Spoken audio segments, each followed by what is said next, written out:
नमस्कार। Grand news के इस खास प्रोग्राम हेडलाइंस में आपका स्वागत है। आज हमारे साथ चर्चा के लिए पंडित रविशंकर शुक्ल नगर के पार्षद व वरिष्ठ अधिवक्ता भैया अब्दुल रहमान जी उपस्थित हैं। भैया बहुत बहुत स्वागत है आपका। धन्यवाद मित्र।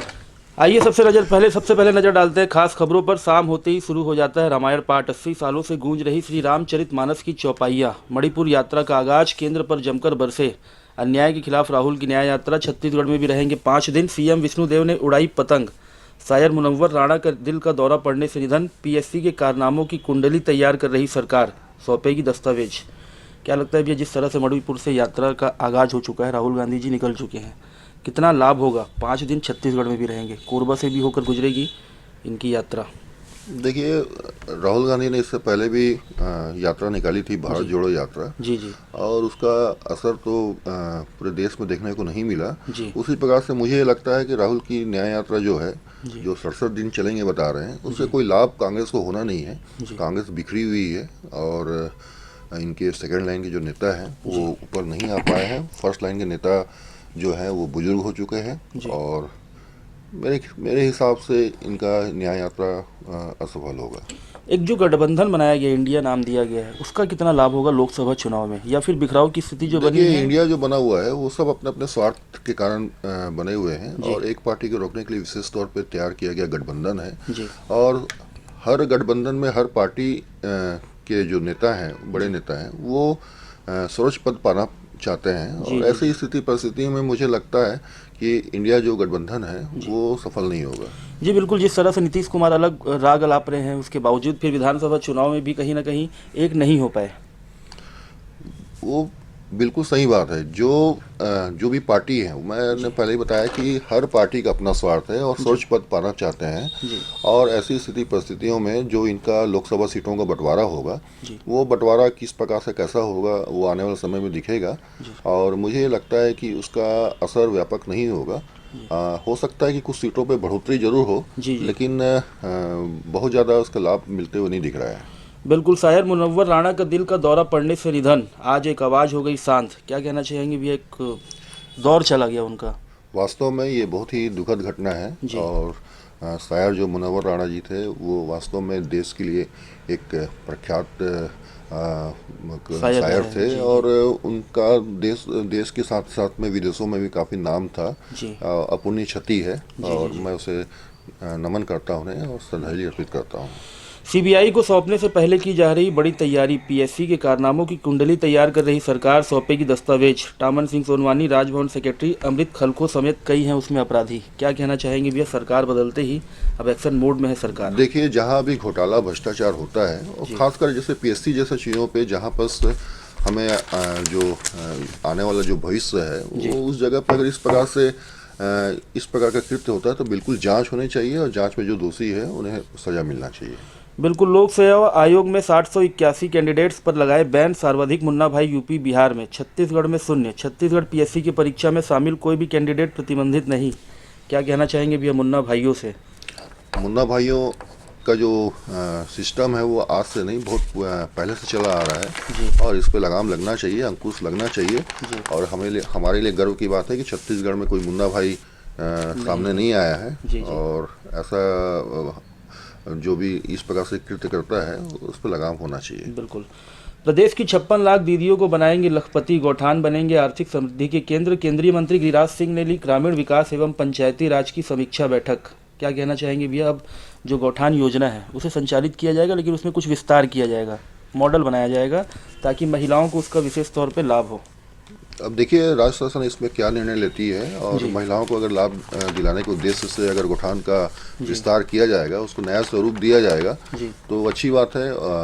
गौठान के नए स्वरूप आने से जी यदि महिलाओं को और अन्य लोगों को लाभ मिलता है जी। तो ये राज्य शासन की अच्छी पहल हो। जिस तरह से एक संशय बना हुआ था कि गौठान चलेंगे कि नहीं, क्योंकि कांग्रेस के समय का वो था, उसके बाद फिर एक उसमें अपडेट किया गया है कि उसमें बकरी पालन, सुअर पालन सब चीज़ किया जाएगा। उसके तहत फिर कहीं ना कहीं लाभ बढ़ाया जाएगा। बिल्कुल। इसमें देखिए, जो पशुपालन क्षेत्र में जो लोग हैं जी और उसमें अगर बकरी पालन और अन्य जो जंतु हैं उनको पालन के लिए अगर ये किया जा रहा है, प्रोत्साहित किया जा रहा है जी। और गौठान का नया स्वरूप दिया जा रहा है, तो उससे लाभ मिलने की पूरी पूरी संभावना है। बिल्कुल। ताता पानी महोत्सव में सीएम साय ने की घोषणा, मास्टर प्लान जल्द, ताता पानी को बनाएंगे पर्यटन स्थल, श्री राम मंदिर सीएम ने की सफाई। क्या कहना चाहेंगे फिर, ताता पानी को पर्यटन स्थल बनाएंगे? कोरबा में भी कई ऐसी जगह है जिसे पर्यटन स्थल के रूप में अगर विकसित किया जाएगा तो काफ़ी पर्यटक आएंगे देखने दूर दराज से।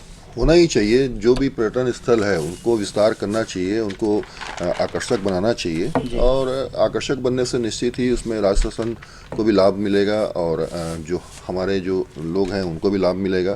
ताता पानी के पर्यटन स्थल को अगर विस्तार किया जा रहा है, उन्हें आकर्षक बनाया जा रहा है। हमारे कोरबा शहर में भी कई ऐसे स्थल हैं, अगर उनको भी ध्यान दिया जाए तो वो भी पर्यटक लोग के लिए भी बहुत ही अच्छा रहेगा और कोरबा के लिए भी बहुत सही रहेगा। सतरंगा को जिस तरह से विकसित किया गया है, लगता नहीं कि और कुछ इसमें और अच्छी व्यवस्थाएं हो ताकि सस्ते देखिए, दरों मुझे पर- लगता है कि सतरंगा पूरी तरह से भी विकसित नहीं है जी और सतरंगा को जिस प्रकार से विकसित किया जाना चाहिए था, अभी उस पर बहुत सारे काम बचे हुए हैं। जी और आप देखेंगे कि सतरंगा में जो बोटिंग वगैरह जो है और भी जो चीज़ है, उसके अलावा भी ऐसे बहुत सारी चीज़ वहाँ पास होने चाहिए जिससे कि पर्यटक जो है आकर्षित हों, और हमारे सिर्फ छत्तीसगढ़ से ही नहीं पूरे देश से और विदेशों से भी लोग यहाँ आए। बिल्कुल। और उसकी वहाँ रहने की जो व्यवस्था है वो थोड़ी ऐसी कुछ सस्ती हो ताकि आम लोग भी वहाँ पहुँचे तो रात को रुक सके, या वैसी बिल्कुल कुछ सही बात व्यवस्था है। हो। जो रहने की जो व्यवस्था है वो काफ़ी महंगी है और जो आम जनता है जी उसका लाभ नहीं उठा पा रही है। और मुझे ऐसा लगता है कि वहाँ पर ऐसे कुछ गेस्ट हाउसों का निर्माण होना चाहिए,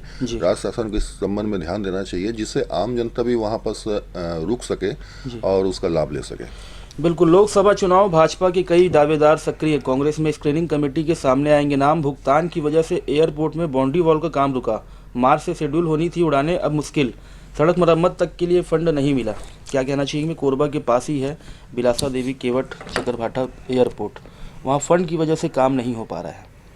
देखिए, अगर यदि ऐसी स्थिति है तो राज्य शासन इस पर पहल करे, केंद्र शासन पहल करे, और बिलासपुर में जो भी अपना एयरपोर्ट है उसका लाभ काफ़ी लोगों को मिल रहा है। काफ़ी क्षेत्रों को कवर करता है, क्योंकि बहुत ही क्षेत्रों को कवर करता है और वहाँ बहुत ही आवश्यक है और होना चाहिए वो। बिल्कुल। लोकसभा चुनाव की तैयारी को लेकर क्या कहना चाहेंगे? कोरबा में लोकसभा चुनाव में कौन होगा दावेदार कांग्रेस भाजपा से? अभी पूर्वानुमान लगाना ठीक नहीं है, और जिस प्रकार से दोनों पार्टियां हैं, जैसे भारतीय जनता पार्टी नई पहल करती है और चौंकाती है, जी मुझे ऐसा लगता है कि भारतीय जनता पार्टी भी कोरबा लोकसभा से निश्चित रूप से चौंकाएगी। और कांग्रेस की बात अगर करें तो कांग्रेस में भी वर्तमान में सांसद महोदया हैं ज्योत्सना महंत जी, मुझे लगता है कि उन्हें पुनः रिपीट करेगी। बिल्कुल। गायनिक वार्ड में 30 बेड से भी कम पड़े, स्टोर रूम में लगाए और 15 बेड। मेडिकल कॉलेज संबंध अस्पताल में रोजाना हो रहे 18 से 20 प्रसव, वार्डों में जगह कम पड़ने पर स्टोर रूम को खाली कराया। 7.56 किलोमीटर 2 लेन सड़क, 54 करोड़ में बनेगी, अहिरन नदी पर बनेगा पुल। क्या कहना चाहेंगे भैया? मेडिकल कॉलेज की स्थिति भी खराब है, कहीं ना कहीं मेडिकल के क्षेत्र में कोरबा पिछड़ा हुआ है काफ़ी, ये नहीं लगता है? बिल्कुल, वो दिखाई पड़ता है। मेडिकल क्षेत्रों में विस्तार होना चाहिए, और मेडिकल क्षेत्रों में जब तक से विस्तार नहीं होगा तो उसका लाभ लोगों को नहीं मिल पाएगा, और ऐसा विस्तार करने के लिए पहल करना चाहिए। निजी अस्पताल की अपेक्षा में अब मेडिकल कॉलेज में ज़्यादा प्रसव के मामले आ रहे हैं, क्योंकि उनको लगता है कि निजी अस्पताल में कहीं ना कहीं दबाव बनाया जाता है कि ऑपरेशन से ही प्रसव कराए, या ऐसा कुछ रहता है। ऐसा कुछ आता है क्या? अब देखिए, जो आंकड़े आप देखेंगे तो आंकड़े तो ये बताती है कि जो निजी हॉस्पिटलों में जो प्रसव होते हैं वो अधिकांश ऑपरेशन से होते हैं, और जो शासकीय मेडिकल कॉलेज में अगर प्रसव हो रहे हैं तो वहाँ पर जनरल तौर पे सामान्य प्रसव होते हैं। तो ऑपरेशन के जो झंझट है उससे वहाँ लाभ मिलता है, और निजी हॉस्पिटल में पता नहीं ऐसी क्या बात है कि वहाँ पहुँचने के बाद में वहाँ पर ऑपरेशन की स्थिति बना दी जाती है। ये समझ से परे है, इस पे ध्यान दिया जाना आवश्यक है। बरमपुर में दर्री बराज तक सड़क बनाने के लिए ACCL 83 करोड़ रुपए दे चुकी है मंजूरी। क्या लगता है भी अब डबल इंजन की सरकार है, सड़कों का जाल अब बिछेगा कोरबा में? बिछना चाहिए, सड़कों को जाल बिछना चाहिए। सड़कों की स्थिति बहुत ज़रूरी है, अगर सड़क नहीं रहेंगे तो उसका लाभ लोगों को नहीं मिल पाएगा, आवागमन की स्थिति बहुत जर्जर हो जाएगी। और वर्तमान परिस्थितियों में आपने देखा है कि बहुत जगहों पे सड़क जो है वो है ही नहीं। जैसे आप ये देखेंगे कि जो सर्वमंगला मंदिर है, तो सर्वमंगला मंदिर समझ लीजिए कि पूरे हमारे छत्तीसगढ़ में सबसे प्राचीन मंदिरों में से एक है, और लोगों की काफ़ी आस्था है। आप जब वहाँ जाएंगे तो देखेंगे कि वो सड़कों वहाँ पर पूरी ख़त्म हो चुकी है, और मुश्किल से वो ज़्यादा नहीं है लगभग 500 मीटर की सड़कें बची हुई है सिर्फ उसी के लिए और रुका हुआ है। 500 मीटर की सड़कों के कारण में लोग इतना परेशान हैं, बड़े बड़े गड्ढे हो चुके हैं, सड़क का नाम चीज़ नहीं है वहाँ। एक पुल की वजह से काम को रोक दिया गया है। जी जी हाँ, तो सबसे पहले तो ये सब क्षेत्रों पे ध्यान देना चाहिए। जो लोकल आपके सरकार है और जो नगर निगम है, इसको ध्यान देते हुए इन क्षेत्रों पे विशेष ध्यान देते हुए यहाँ पर सड़क निर्माण किया जाना चाहिए। 500 मीटर की वजह से ही जो बड़ी वाहनें हैं वो कोरबा शहर में प्रवेश कर जाती हैं। बिल्कुल, वो 500 मीटर के कारण वो शहर में भी प्रवेश कर रही हैं जी। और इसका दुर्घटनाओं के शिकार भी लोग हो रहे हैं। बिल्कुल। पड़ोसी के मकान में महिला चला रही थी महुआ शराब की भट्टी, भेजा जेल। कंपनी के दूसरे राज्य से लाए टिपमैन की मौत। गौठान नहीं होंगे बंद, आर्थिक गतिविधि भी होगी तेज। वृद्ध ने लगाई फांसी, परिजन बोले आर्थिक तंगी है कारण। क्या लगता है भैया, महुआ शराब आबकारी विभाग की सह पर चलता नहीं लगता? हर जगह आप देखेंगे महुआ शराब हर जगह खुलेआम बिकती है, लेकिन आबकारी विभाग ऐसे कुछ एकाध मामले में कार्रवाई करके अपनी पीठ थपथपा लेती है। देखिए, आबकारी विभाग को इस संबंध में संज्ञान लेना चाहिए और महुआ वगैरह जो शराब जो है वो जनरल तौर पे देखा जाता है कि लोग अपने घरों पे बना के उसको विक्रय करते हैं या सेवन करते हैं। जी। तो चूँकि प्रतिबंध जरूरी है और प्रतिबंधित होना चाहिए और लोगों को जागरूक करना चाहिए कि जो भी महुआ शराब का सेवन या महुआ शराब का जो निर्माण घरों पे कर रहे हैं उसे ना करें। इंदिरा गांधी ने एक समय यह नियम बनाया था कि आदिवासी परिवारों को 5 लीटर तक महुआ शराब रखने की छूट दी जाएगी, क्योंकि वो पूजा पाठ में सभी चीज़ में इस्तेमाल करते। कहीं ना कहीं नहीं लगता कि इसका दुरुपयोग होने लगा है? दुरुपयोग जो आपके देखेंगे, जो कोचिया होते हैं, जो दलाल होते हैं, वो लोग दुरुपयोग करते हैं। बाकी जो हमारे जो आदिवासी भाई हैं वो आज भी उस चीज़ का लाभ ले रहे हैं और सेवन करते हैं और उनके घरों पे जनरल तौर पे ये चीज़ पाई जाती है।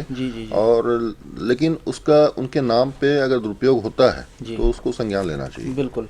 मेन रूट की गाड़ियां चापा व कोरबा में नहीं रुकती, बिलासपुर की लगानी पड़ती है दौड़। क्या लगता है भैया कि कोरबा के रेलवे के मामले में क्या कहना चाहेंगे? जिस तरह से कोरबा रेलवे स्टेशन रेलवे विहीन हो गया है, ट्रेन विहीन हो गया है, यात्री ट्रेन। देखिए, सबसे पहली बात तो हमारे यहाँ हकीकत देखा जाए तो जो रेल प्रशासन है वो पूरी तरह से निरकुश हो चुकी है और यहाँ की आम जनता ने बार बार इस संबंध में आवाज़ उठाया है, लोगों ने इस संबंध में लड़ाई लड़ी है और जो मेन रूट की जो ट्रेनें हैं वो वास्तव में यहाँ रुकती नहीं है, जिसके कारण से हमें काफ़ी परेशानियों का सामना करना पड़ता है और हम ना चाह के भी हम बिलासपुर रायपुर की दौड़ लगाते हैं। तो ऐसा होना चाहिए कि जो मुख्य जो मार्ग हैं, जो मेन रूट की जो ट्रेनें हैं वो यहाँ पर रुकें जिससे हमारे लोगों को लाभ मिल सके।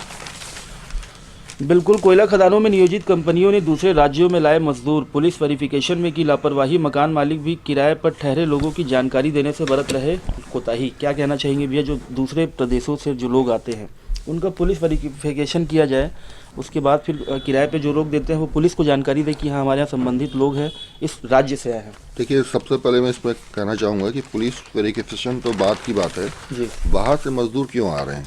हमारे यहाँ तो लोकल में जो हमारे जो युवा लड़के हैं और जो बेरोजगार लड़के हैं वो लोग आज ऐसे ही घूम रहे हैं और हमारे यहाँ आप देखेंगे कि कोयला खदानें हैं, सब चीज़ बाल्को संयंत्र हैं।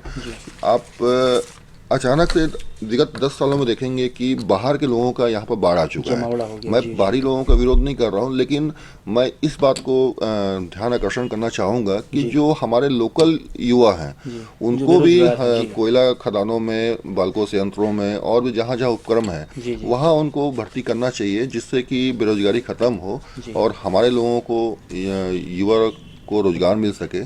क्योंकि सिर्फ हम राखड़ और धूल खाने के लिए नहीं है और हमारे जो भी योग्य हैं और योग्य लोग हैं उनको रोजगार मिलना चाहिए। पहले प्राथमिकता उनको दिया जाए, ना कि दूसरे प्रदेशों से आए हुए लोगों को। प्राथमिकता मिलनी चाहिए और बाहरी लोगों को हम मना नहीं कर रहे हैं। आप जो भी योग्य हैं उनको आप लाके नौकरी करवाइए, लेकिन साथ ही साथ में जो लोकल लोग हैं उन लोकल लोगों को प्राथमिकता दी जाना चाहिए। बिल्कुल।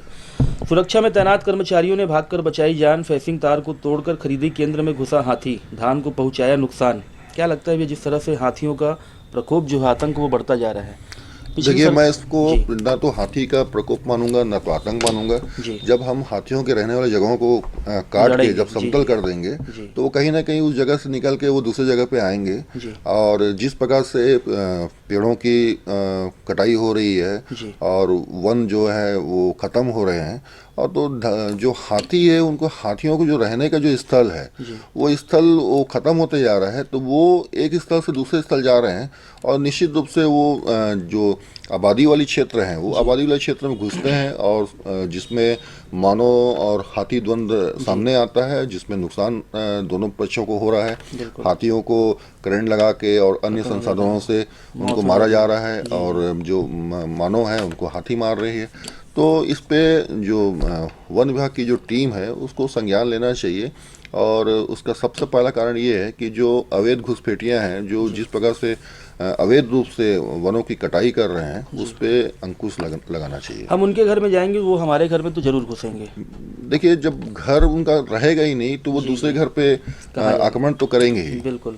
हालांकि इसके पूर्व में सरकार, भूपेश सरकार ने एक योजना बनाई थी कि हाथी कॉरिडोर, एलिफेंट कॉरिडोर बनाया जाएगा। वो ठंडे बस्ते में रहा लगभग 5 साल। क्या लगता है अब सरकार बना पाएगी एक इनके रहने के लिए अच्छी सुरक्षित व्यवस्था? बिल्कुल बनना चाहिए, और इस पे सरकार को विशेष ध्यान देना चाहिए। जी और जो एलिफेंट कॉरिडोर है उसका निर्माण जल्द से जल्द होना चाहिए। बिल्कुल। 2 मोटरसाइकिल के बीच आमने सामने भिड़ंत, एक की मौत, ट्रेलर ने युवक को मारी टक्कर, मौत। क्या लगता है भैया कि जिस तरह से लगातार हर 2 दिन में पता चलता है 4-5 लोगों की जिले में मौत हो जाती है रोड एक्सीडेंट की वजह से, क्या कहना चाहेंगे? देखिए, यातायात व्यवस्था जो है चरमराई हुई है। यातायात व्यवस्था को दुरुस्त करना चाहिए, और इस पे विशेष ध्यान देते हुए जो वाहनों का जो तेज़ रफ्तार या नशीले चीज़ों का सेवन करके जो ड्राइविंग कर रहे हैं, तो ये सब पे ध्यान देते हुए यातायात बेहतर करना चाहिए। अभी आपको नहीं लगता कि यातायात व्यवस्था जो है वो, अगर मान लीजिए हेलमेट पहन के कोई नहीं जा रहा तो उनको 100-200 रुपये का चालान कर देते हैं, ऐसा कुछ व्यवस्था बनाई जाए कि उनको हेलमेट दिया जाए, भले उनसे पैसा लिया जाए, क्योंकि हेलमेट ना होने की वजह से लगभग दुर्घटनाएं हो रही हैं। देखिए, यदि आप हेलमेट किसी को प्रदान भी करते हैं और सामने वाला आदमी अगर जागरूक नहीं है और हेलमेट नहीं पहनता है तो उसे कोई लाभ नहीं होता है। मेरे हिसाब से इसमें जागरूकता बढ़नी चाहिए। जो भी टू व्हीलर का चालन करते हैं, वाहनों का चालन करते हैं, तो ऐसे लोगों को जिला प्रशासन के माध्यम से, पुलिस प्रशासन के माध्यम से जागरूकता अभियान चलाना चाहिए, और जागरूकता अभियान के तहत में उनको जागरूक करना चाहिए कि आपके लिए हेलमेट कितना सुरक्षित है और हेलमेट कितनी आवश्यक है। तब जाके हेलमेट का लोग उपयोग करेंगे। बिल्कुल। प्रत्येक जोनवार बनाई गई टीम 255 करोड़ के पार जा चुका है बकाया वसूली के लिए। बड़े बकायेदारों का टारगेट, विभागीय बकायेदारों में भी सूची तैयार। विद्युत वितरण विभाग का यह मामला है। क्या लगता है कि धीरे धीरे, एक बार तो नहीं जमा हुआ होगा, तो पहले अगर ध्यान दिया जाता तो इतनी लंबी शुल्क नहीं होता 255 करोड़ रुपए का? बिल्कुल सही बात है, और काफ़ी पेंडिंग बचे हुए हैं, शुल्क बचे हुए हैं। और जब बहुत सर पानी से ऊपर चले जाता है तब विद्युत कंपनियां जो हैं उसको वसूल करने के लिए हाथ पांव मारती है, जिसमें जो गरीब लोग हैं उनको काफ़ी दिक्कतों का सामना करना पड़ता है। और ऐसी स्थितियों में कुछ ऐसी योजनाएं लाना चाहिए जिससे कि गरीब जनताओं को इसका लाभ मिल सके। चलिए, बहुत बहुत धन्यवाद आप सभी का इस खास प्रोग्राम को देखने के लिए, और भैया बहुत बहुत धन्यवाद इस सार्थक संवाद के लिए। धन्यवाद।